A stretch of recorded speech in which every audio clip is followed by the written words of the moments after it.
You've probably heard the phrase, "Your price is too high," more times than you can count. But what if I told you that this objection isn't always about the price at all? In fact, studies show that 59% of buyers won't even make a purchase until they fully understand the value behind the price tag. That means, if your client is pushing back on price, it could be because they don't see the true value of what you're offering. Now, imagine if you could turn this objection into a sale every single time. The good news is, you can. Over the next few chapters, we're going to dive deep into the strategies that will help you respond confidently when a client says, "Your price is too high." We'll look at how to decode client objections, shift the conversation from price to value, and use psychological triggers like urgency and social proof to close the deal. Stay tuned, because these techniques are not just about lowering your price. They're about increasing your sales by showing clients why your price is a smart investment. Let's dive in. Chapter 1.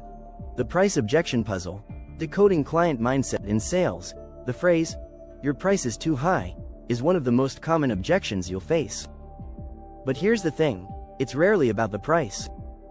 Research shows that 69% of buyers say they don't make purchasing decisions based solely on price. Instead, it's about perceived value. When clients say your price is too high, it usually signals they don't understand the full value of what you offer. Understanding this is your first step to overcoming the objection. To win this battle, you need to decode your client's mindset. People love feeling like they're getting a good deal, but they also want to feel heard and understood. When you respond to, "Your price is too high," it's crucial to show empathy. This doesn't mean lowering your price, but instead, explaining why your offering is worth the investment. According to the Challenger Sale by Matthew Dixon and Brent Adamson, the best salespeople don't just answer questions, they teach their clients something new. A great way to start is by asking, "What part of the price feels too high to you?" This open-ended question allows you to identify if the objection stems from price, fear of spending too much, or simply a lack of understanding about the value your service brings. The goal here isn't to convince them to buy, it's to understand their mindset. In sales, the price is often just a shield for other concerns. This is why it's important to dig deeper and make the conversation about more than just money. Once you learn the core issue, you can navigate the conversation towards your strengths. Remember, clients don't always say, "too high," because of a limited budget. They often don't see the value your product brings. In the words of Brian Tracy, a renowned sales expert, the sale is not made when the client says yes to your price. The sale is made when they say yes to the value. Focus on demonstrating that value and educating your client about the long-term benefits. This strategy allows you to reframe the objection and create an opportunity to highlight your product's strengths. Chapter 2. Flip the script, turning "too high" into a higher value. The first instinct when a client says, "Your price is too high," is often to lower the price. But this is where most salespeople miss the mark. The key is to flip the script and show them how your product's value far exceeds the cost. According to a report by Harvard Business Review, 58% of salespeople lower their price because of client pushback, but this usually leads to losing revenue and damaging long-term value. So how do you respond without backing down on price? The secret is to focus on value. Value isn't just about what your product does, it's about how it solves your client's problems. Instead of defending your price, reframe the conversation by leading with benefits and ROI. For example, let's say you're selling a marketing service that costs $5,000. Instead of defending the price, show them how that $5,000 can generate $50,000 in leads over the next quarter. Help them see the bigger picture. Use figures, case studies, and customer success stories to showcase the return on investment your service delivers. It's also helpful to emphasize your uniqueness. Why are you the right fit? Why can't they just go to a competitor for cheaper? This is where you can highlight your expertise, quality, and proven results. If your client truly sees the difference between your service and others, they'll understand why your price makes sense. A great tool here is the Value Proposition Canvas, which helps you clearly align the needs of your customer with the benefits of your product. When you align those two, your price starts to feel more like an investment, not an expense. The truth is, when you focus on price, you're commodifying your service. But when you focus on value, you're showing your client that the price is simply a reflection of the long-term benefits they'll receive. This shift in perspective is a game changer and can make all the difference in closing the deal. Chapter 3. The silent power of confidence. Responding without panic. When a client says, "Your price is too high," it's easy to panic. But here's something you might not know.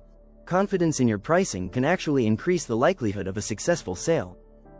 In The Psychology of Selling by Brian Tracy, he argues that confidence plays a key role in overcoming objections. If you believe in the value of your product and communicate that belief clearly, clients are more likely to trust your judgment and pricing. Start by taking a deep breath. Responding with confidence is crucial. When you sound unsure, your client will pick up on it. But when you respond with calm and assertiveness, it makes your price seem more reasonable. Confidence helps establish trust, and trust is key in sales. Studies show that 79% of consumers say trust is a deciding factor in their purchase decisions. If you exude confidence, you immediately boost your chances of closing the deal. Another strategy is to respond with facts and data. If the client objects to the price, counter with the tangible benefits your product offers. Don't be afraid to educate your client on the long-term value and the rationale behind your pricing structure. You might even say, "I understand your concern. Many of our clients initially felt the same way, but once they saw the ROI, they felt it was a wise investment. Remember, people buy from people they trust. And trust is built when you act with confidence and clarity." Even if the client still isn't sold, your composed demeanor leaves the door open for future conversations. Confidence also signals to the client that you're a professional, not someone who will back down from their pricing. In the world of entrepreneurship, having confidence in your pricing is non-negotiable. Think and Grow Rich by Napoleon Hill teaches us that having a definite purpose and belief in your abilities is key to success. So next time a client pushes back on price, respond not with fear, but with assurance that your product is worth every penny. If you're finding these strategies helpful, be sure to hit the subscribe button and stay tuned for more tips that can help you close deals and grow your business. Chapter 4. Creating urgency without pressure. When low price isn't the answer. When clients say, "Your price is too high," many salespeople automatically try to lower the price. However, offering discounts isn't always the best solution. Instead, creating a sense of urgency can push the client to make a decision faster, without the need to reduce the price. Studies show that 60% of buyers are more likely to take action when they feel a sense of urgency or exclusivity. Urgency doesn't have to mean pressure. It can be about showing clients that your offering is valuable in a limited time frame. You could mention that you're offering a special bonus, a limited time package, or that your product is in high demand. For instance, "We have just a few spots left for this quarter's program, and I'd love to get you in." This creates a psychological nudge without making the client feel pushed. The power of urgency is backed by data. A study by Cialdini's Influence found that people are much more likely to act when they believe an opportunity is slipping away. It taps into the human instinct to avoid loss. When clients think they might miss out on something valuable, they feel more compelled to act. To create urgency effectively, you must be careful not to make it seem like a gimmick. Authentic urgency is about showing your client that now is the best time to make a decision, without making them feel rushed. Transparency is key. For example, if your prices are about to increase, let them know honestly. A simple statement like, "Our prices will increase next month, but I wanted to offer you the current rate," works wonders. By adding this element of urgency, you're not only addressing the price concern but also creating an emotional trigger that encourages action. The client no longer views the cost as an isolated number but as part of a larger opportunity that they could miss out on. In the Sales Bible, Jeffrey Gitomer emphasizes that urgency is a powerful tool when used with integrity. It's not about manipulating the client, but helping them see the bigger picture. Chapter 5. Listening to learn. The art of asking the right questions. One of the most powerful tools in overcoming the "price is too high" objection is asking the right questions. When a client pushes back on your pricing, it's often a signal that something else is at play. Perhaps they're unsure about the value, or maybe they've been burned by poor investments before. By asking questions, you show empathy and help the client express their true concerns. Research from Forbes shows that salespeople who ask thoughtful questions close deals 40% more often than those who simply push their pitch. Asking the right questions allows you to discover hidden objections and understand the underlying issues that are driving the resistance to your price. A question like, "What's your main priority in this purchase?" can reveal whether it's about the product's features, the return on investment, or the budget. For example, if a client says, "Your price is too high," instead of defending your cost right away, ask them what specific aspects of your service they feel could be more aligned with their budget. Sometimes the client may not even know what they want, and your job is to clarify those needs. This approach not only gives you valuable insight into their decision-making process but also positions you as a solution provider, rather than a salesperson. One of the best ways to demonstrate this is by using a needs analysis approach. You can say, "Let's dig a little deeper into what you're looking for, and I'll show you how we can deliver on those needs." This builds trust and shows that you are truly interested in solving their problem, rather than just making a sale. Additionally, the more questions you ask, the more control you have over the conversation. This allows you to guide the client toward understanding why your price is justified, based on their unique needs and objectives. It turns the conversation from a price objection to a solution-focused discussion. As the challenger sale suggests, leading the client through their buying journey by asking the right questions builds your authority and positions you as a trusted advisor. Chapter 6.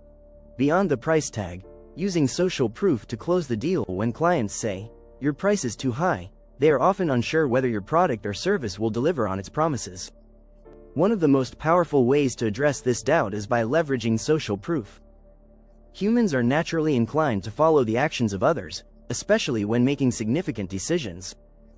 Studies from Nielsen reveal that 92% of consumers trust recommendations from others, even if they don't know them personally. Using social proof can effectively ease concerns about price by showing that others have found value in what you're offering. For example, you could highlight testimonials from satisfied customers who have had successful experiences with your product. You can also share case studies, success stories, or even showcase big-name clients who have trusted your brand. When clients see that others are happy with your product, it makes them more likely to justify the price. A powerful way to use social proof is through third-party validation. Share any media mentions, awards, or endorsements from reputable figures or companies. In Influence, The Psychology of Persuasion, Robert Cialdini explains how social proof increases the perceived value of a product, especially when it comes from respected sources. It's also essential to choose the right testimonials and success stories. Focus on stories that align closely with the client's industry or business type. A retailer will be more impressed by a case study from another retailer than one from a tech startup. This creates a deeper connection and makes the social proof feel more relatable and relevant. Another tactic is to mention the volume of clients you've served or the fact that your business is a leader in your field. Saying something like, "We've worked with over 500 companies in the past year and helped them grow their revenue by an average of 30%, reinforces your credibility. When clients see that many others have made the investment and benefited, it becomes easier for them to justify the price. In fact, The Trust Economy by Rachel Botsman highlights how peer reviews and testimonials have replaced traditional advertising as the most trusted form of persuasion. The bottom line: social proof not only validates your pricing but makes your offering feel more valuable. It helps reduce perceived risk and reinforces the idea that they are making a smart decision. If you found these strategies helpful, make sure to subscribe for more tips and tricks on how to overcome objections and skyrocket your sales.